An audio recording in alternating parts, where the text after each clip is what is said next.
Good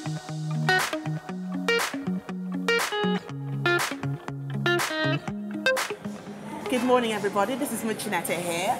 I'm in the Keyhouse at Munich Fabric Start with the most amazing person that I love, Pauline van Dongen. How are you, Hello. Pauline? I'm good. Yeah, it's good to be here, back and again. You're showcasing again. You were here in September, weren't you? Yes, I was here in September. We organized the Smart Textiles PopUp Lab together with Holst Center. Yes, I remember. To show people how you can create smart textiles with printed electronics. Okay, and you're back again, and what are you doing this time? Yeah, so what I realized last time, or what I saw from the people visiting our booth, is that they were really surprised, first of all, with what they saw, inspired also.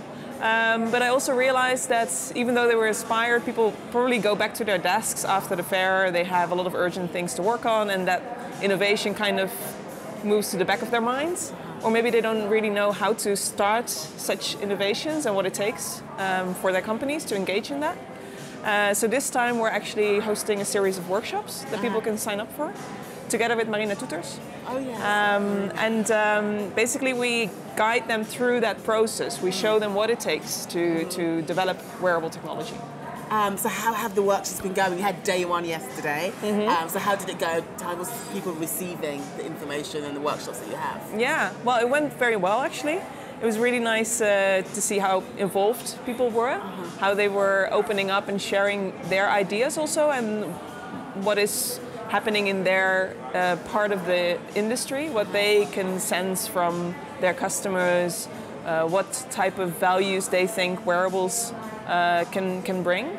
That's valuable for me also to get that information from them, and at the same time, well, of course, we were feeding them with a lot of new content, new ideas, and I think that was pretty insightful for them as well. And our larger ambition really is to see how all of the people that visit us during these days, how we can put them, their interests, their incentives, how we can connect them, and how we can form like a consortium to do shared research. Because a lot of these, innovation trajectories, they take a lot of time and effort and money usually, which is sometimes hard to, first of all, be pushing for alone as one company, especially if it's small companies. But also you can really benefit from each other's knowledge and strengthen the whole ecosystem and the whole value chain. If you have, say, a fiber manufacturer, a textile manufacturer, a garment manufacturer, and a brand all collaborating on on the same page with the innovation. Because collaboration is key when it comes to kind of that merging of that fashion and technology. Yeah, it's collaboration and knowledge. So that's why we like to educate people also. So as everybody knows, the textile industry is one of the most traditional, dare I say, hard-headed industry there is, because they look at it like, we've been doing this for years. Yeah. There's nothing wrong with what we're doing. It works. So why shall I put technology into it as a center into my whole entire business model? So how are you finding them? I mean, are they curious? Are people like saying, "Oh my God, this is amazing," or are they kind of still stepping back a little bit? I'd say it's a bit of both.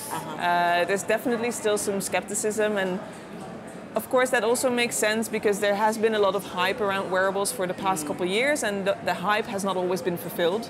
Because if you look around, you don't see that many wearables. It's still quite stuck in that device realm. Even though we're showing that it can be more soft and textile based. It doesn't need to be a rigid device. So yeah, a lot of people are asking me, so why are the big players? Why are they not bringing wearables into the market? And to be honest, I don't think it will be the big players pushing for that first. I think they are, well, too much maybe stuck in that more traditional system. They might be innovative in some ways, pushing for a new material, but I think it's really the young, more rebellious, more innovative and eager and the risk takers that will help bring this movement forward. I feel like the bigger the company, the less likely to take any risk. Yeah, and also they're slower. They're not as agile, and they're also often, I think, very concerned about their image. So they're afraid of making failures. Yes. Which is part of the game if you want to innovate. So.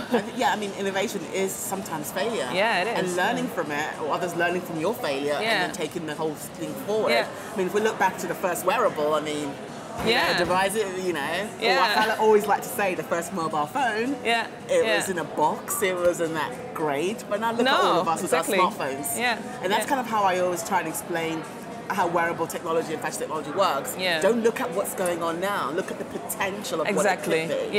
And I think a lot of people, they tend to be kind of like blind staring on the technology. They think the technology is the ultimate savior. They think, okay, so now if I put technology into it, then it's going to be amazing. Whereas I try to approach it more holistically, and basically we do not start with the technology. We start with also from a more sustainable perspective, like what do you want to change? What do you want to add in terms of value? What do you want your customer, your end user to experience when wearing a specific garment? And how can technology then contribute to that? Is there a way for technology to contribute to that?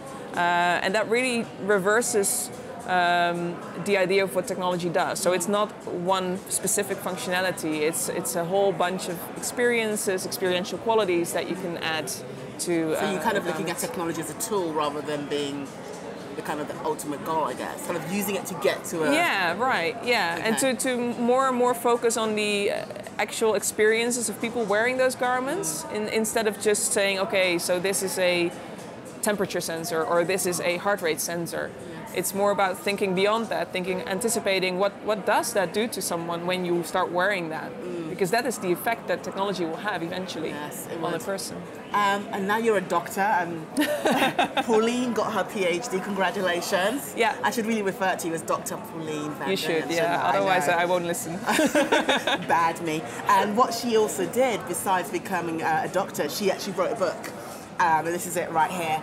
And for those who are massive fashion tech, followers or curious about the industry, you might know that there's not many books out there that write about this particular topic.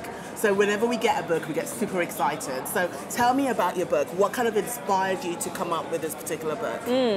So I've done a lot of design research in my practice and during my PhD research. So basically started from that hands-on embodied approach making wearables.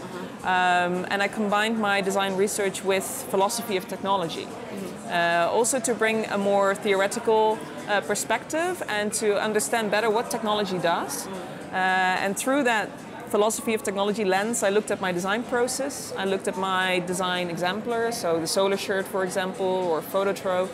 And I looked at the experiences of people wearing these designs.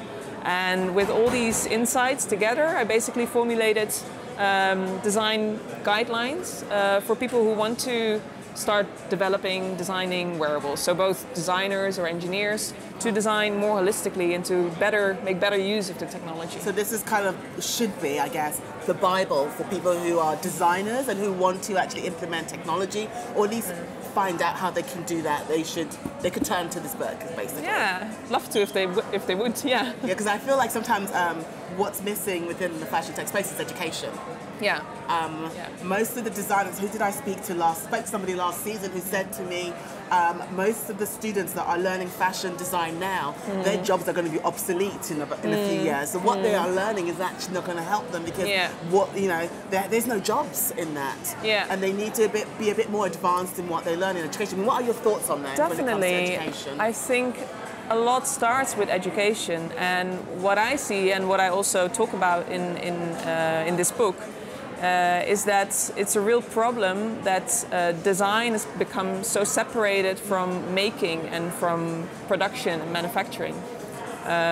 In my studio, I have very direct engagement with the materials that I work with, which is very necessary to develop wearables, because it's only through that process of tinkering, of trying, of failing, and of improving that you can reach that mature stage of a wearable. It's not something you can theoretically approach. It's not that, it cannot be that abstract. It has to be physical. Like very hands-on. Very hands-on, yeah. Okay. And I think the problem is that maybe even in education people are learning to make things with their hands, but as soon as they end up in industry, they are just behind their desks at a computer often. And that basically, it's a big barrier for innovation, not just in terms of wearable technology, but in innovation in textile and in the garment industry in general. And I think also in education, again, when you start working with technology, it's not so much bringing all kinds of sensors and actuators directly into the courses. Maybe later, maybe eventually, but I think it's really to start with training students more in using their senses, using their bodies, experiencing things, and then later seeing how that translates to materials, to technologies. Yeah, we should approach it that way. I agree completely. I think education is somewhere, it needs to catch up a little bit. It needs to kind of also evolve. Yeah, because I think most designers at the moment, until now, and I was part of that, yeah, I think attitudes or way of learning too, is that they have way too much determinism. I remember being trained with the idea that you develop a collection as the designer, you develop your collection with a certain muse, a certain person in mind, and obviously it's good to design for a specific person, but it's very abstracted and theoretical, whereas you should actually have people try things and learn from that process and be very iterative in that way. Yes, because who was I speaking to like yesterday, and I said to them, wouldn't it be great, because she was complaining about the waste, that in his factory they get a lot of waste material, it's quite a bit, and I said, wouldn't it be great if a university, a fashion school, gave students a challenge at the end of the year of their collection to create a collection using this waste, and to come up with a collection kind of using pieces of cloth and whatnot. How to regenerate something from that. Exactly, wouldn't that be a great idea? Because I mean, that kind of then teaches them that what's possible, right? Exactly, yeah. And I think Lieda Court last season when we were here said to me there's a lot of plastic still being used, a lot of materials that they shouldn't be using at the end of the year of their graduation. So what are we leaving them with? What are we teaching them? We have to be critical we about need to be more critical. We need to give them new fabrics, access to new fabrics that they can then get used to and normalize, I guess you could say. Normalize is a very good word in that respect. Yeah. So I mean, I think people should definitely, I'm not even just shamelessly plugging her book because I absolutely love her.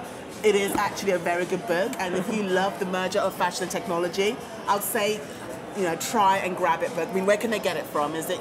You can buy it online at my publisher. It's Artes Press, the publisher of the art school in Arnhem, actually. So yeah, you can find it online. And if you can't find it, then you can go on fashioner.com. We've actually written a review on her book, so feel free to have a look there, and you can purchase it through there. Thank you so much, Pauline. Thank you too. Enjoy the Keyhouse. Yeah. Thank you.